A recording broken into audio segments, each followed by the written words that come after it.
안녕하세요, 여러분. 에스테르입니다. 잘 지내셨죠? 여러분 어떠세요? 요즘에 제 영상 이렇게 들으시면서 여러분의 신앙생활에 도움이 좀 되나요? 저는 사실 여러분과 다를 바가 없어요. 저도 매일매일 주님과 동행하기 위해서 애쓰고 있고요.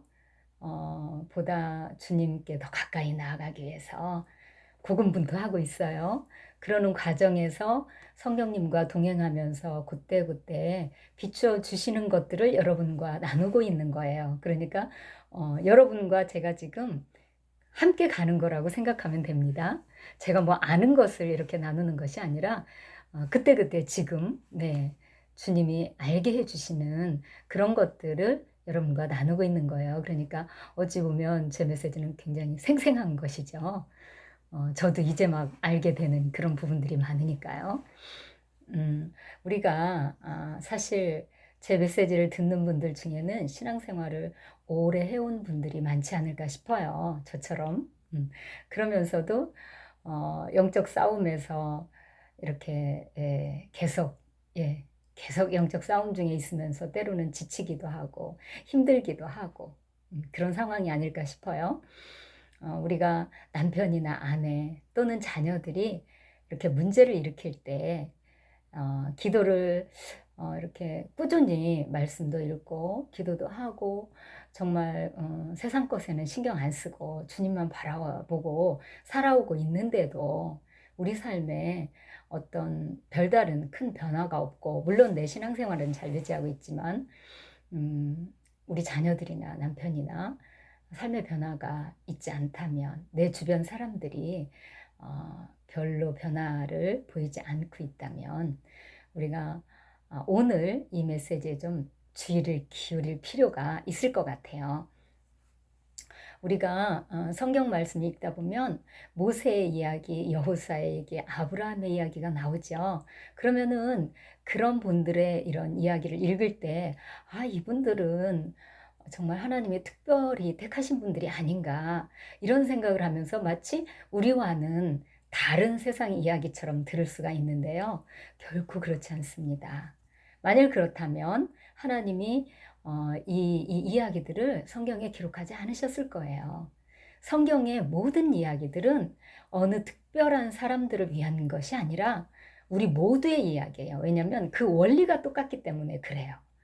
오늘 저도 이렇게 또 그런 부분에 대해서 한번 살펴보기를 원합니다. 오늘 이 제목은 제가 이렇게 잡아봤어요. 마귀에게 속지 마라. 강하고 담대하라. 마귀에게 우리가 종종 속기 때문에 낙심하고 이렇게 우울해하고 슬퍼하고 그럴 때가 많은 것 같아요. 저도 그랬어요. 그런데 그거를 우리가 그것은 바로 마귀에게 속고 있다는 거죠. 그것을 빨리 알고 그것을 이겨나갈 필요가 있습니다. 모세는 40년이라는 오랜 그 연단을 받았죠. 그 상황에서 자존심은 바닥까지 낮아지고 정말 자존감 바닥이었을 거예요.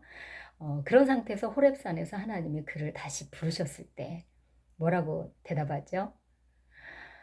하나님, 내가 누구이기에 그들에게 가서 여호와의 말씀을 전합니까? 보낼 만한 사람을 보내십시오. 저는 아닙니다. 그가 힘있고 원기 왕성했던 시절 이제 다 지나가고, 그때는 뭐든지 할 수 있을 것 같았는데 그런 시절 다 지나가고 이제는 무력하게 인생의 황혼기를 맞이하고 있는 모세에게 하나님이 정말 뜻밖의 호렙산에서 그를 부르시죠. 여호수아도 마찬가지였어요. 모세를 돕는 자로서 그의 젊은 시절 모든 힘을 다해 적군과 싸워서 정말 승리했죠. 이제 80이 된 나이, 이제는 은퇴할, 그 시절에도 거의 은퇴할 나이였어요. 80이면 이제 은퇴할 시점에 와 있는 그에게 하나님은 모세의 후계자가 되어서 백성을 인도하라고 하십니다. 그때 여호수아도 참 받아들이기 어려웠을 거예요. 이제 나 힘이 다 빠졌습니다. 아마 모세와 똑같은 심정이 아니었을까 싶어요. 모세는 물론 하나님이 특별한 권능을 주셔서 이스라엘을 애굽에서 인도해내게 하셨지만 여호수아가 생각할 때 그 자신은 모세에 비해 턱없이 부족한 것처럼 느꼈을 거예요. 그리고 몹시 두려웠을 거예요. 그럴 때 하나님이 여호수아에게 이렇게 말씀하십니다. 내가 내게 명령한 것이 아니냐? 강하고 담대하라. 두려워하지 말며 놀라지 말라. 여기서 놀라지 말라는 말씀은요, 낙심하지 마라 이 말이에요. 내가 어디로 가든지 네 하나님 여호와가 너와 함께 하느니라. 아멘입니까? 예, 우리 중에도 마찬가지예요. 오랫동안 십자가를 감당하느라 몸과 마음이 다 상했는데 어느 날 주님께서 이렇게 말씀하십니다. 이렇게 말씀하십니다. 내 신부야, 이제 일어나 나와 함께 가자. 네, 이제는 나이 들고 지치고 힘도 다 빠지고 여기저기 아픈 데도 많고, 그런데 이제 다시 달리자고 하십니다. 이제 시작이라고 그러세요. 그동안은 네가 내 힘으로 하느라 힘들었지만 이제는 주님만 따라오라고 하십니다. 그동안 지금까지 순종해서 주님을 따라왔는데 그 하나하나의 일들을 수행할 때는 예수님의 힘이 아니라 내 힘으로 해왔기 때문에 네가 그렇게 힘들었던 것이라고. 그동안의 연단은 너의 힘을 빼기 위한 것이었다고. 주님이 저에게 그렇게 말씀하시더라고요. 그리고 이제부터는 성령을 따라 그가 이끄시는 대로 갈 것이다. 그렇게 말씀하십니다. 그동안은 어쩌면 자기 의로 살아왔어요. 저는 주님을 위해서 산다고 열심히 살았는데 그게 아니었더라고요. 이제는 지치고 힘이 다 빠져서 아무것도 할 수 없을 것 같은데 지금부터 시작이라고 하시니 한편 감사하면서도 두려움과 잘 할 수 있을까 하는 두려운 마음이, 불안한 마음이 있습니다. 영적 전투는 하나님과 성령의 의지에서 기도로 싸우는 것입니다. 그런데 기도를 열심히 하면서도 우리 마음의 다른 한켠에는 어떤 정말 도무지 변화될 것 같지 않은 우리 자녀들이나 아내나 남편이나 부모 형제들을 바라볼 때 낙심이 되기도 하지요. 그것을 사탄이 이용하는 것입니다. 그리고 우리의 힘을 빼기 위해서 우리 안에 부정적인 생각들을 주지요.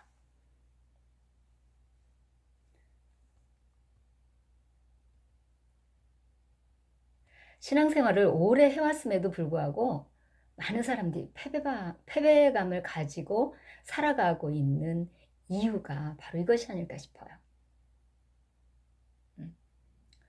마귀는 끊임없이 우리를 속이며 우리의 마음을 낙담시키려고 합니다.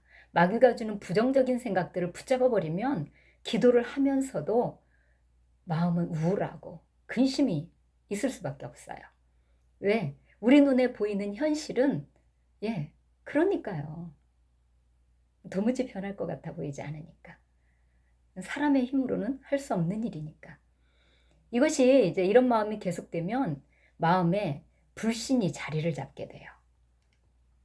불신의 영이 우리 마음에 또아리를 틀게 되죠. 그렇게 되면 믿음 없는 기도, 믿음 없는 싸움이 계속되게 돼요. 헛발길질을 하게 되는 거죠.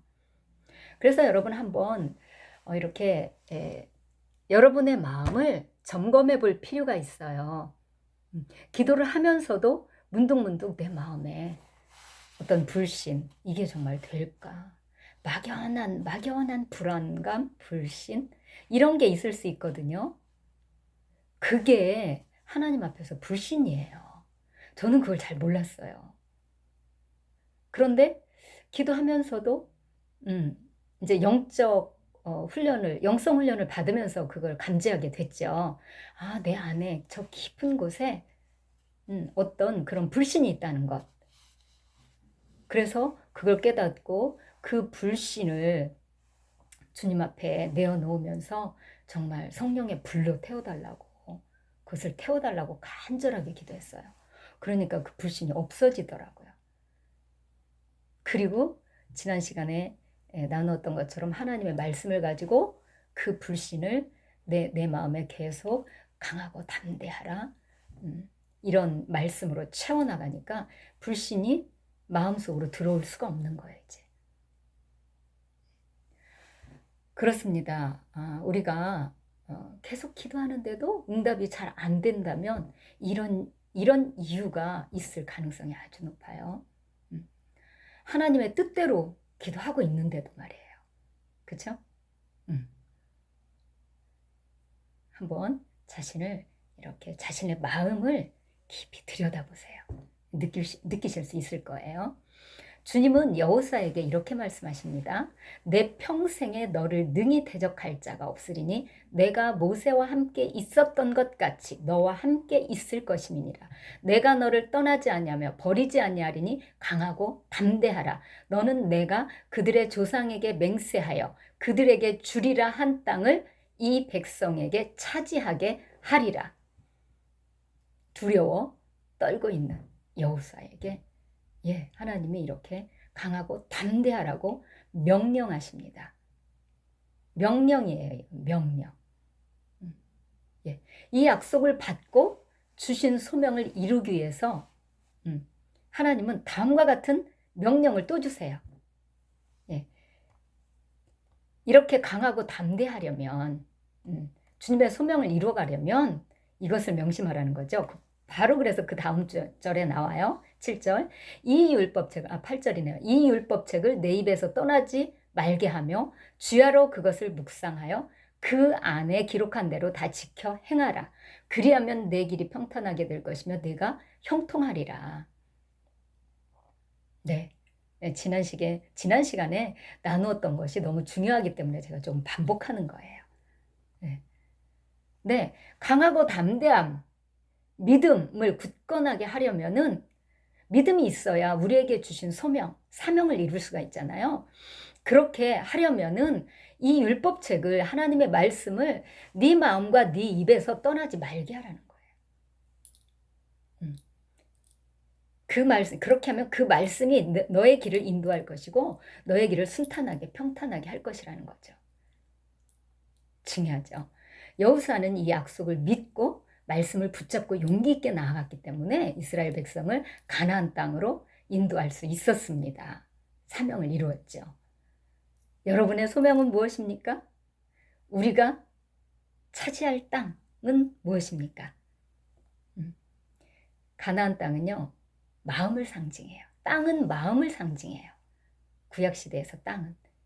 그러면은, 우리의 마음이, 1차적으로 하나님이 우리에게, 정복하라고 주신 땅이에요. 이 마음을, 믿음으로 정복하기 위해서, 여호수아처럼, 하나님의 말씀을 우리 입에서 떠나지 않게 하고, 늘 그것을 묵상하고, 그 말씀 안에 거하라는 거죠. 우리 자신의 마음이 안식할 땅이 되어야, 평강이 넘치는 그런 땅이 되어야 우리 주변에 남편, 아내, 자녀들, 주변에 내 영역에 있는 사람들, 이 사람들을 같은 평강의 땅으로 이끌 수가 있는 거예요.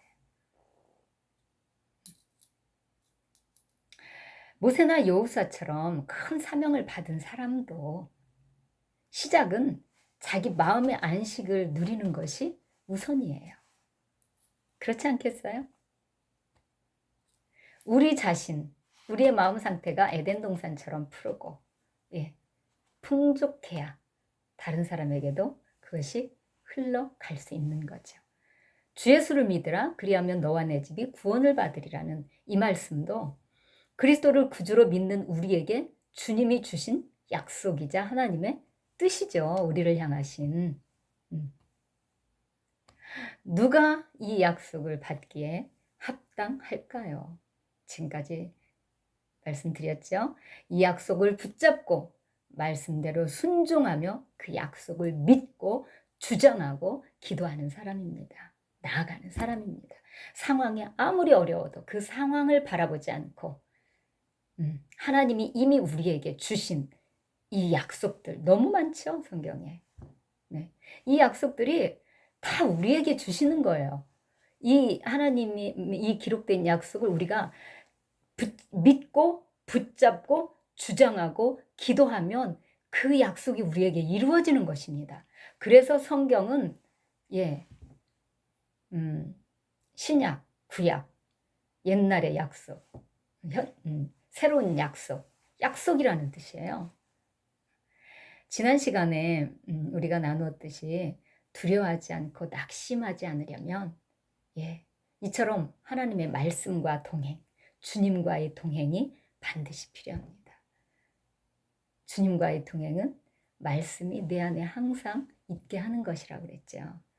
나를 세워주는 말씀이 내 안에 있으면 마귀가 우리에게 부정적인 생각을 넣어주려 해도 틈을 발견할 수가 없죠.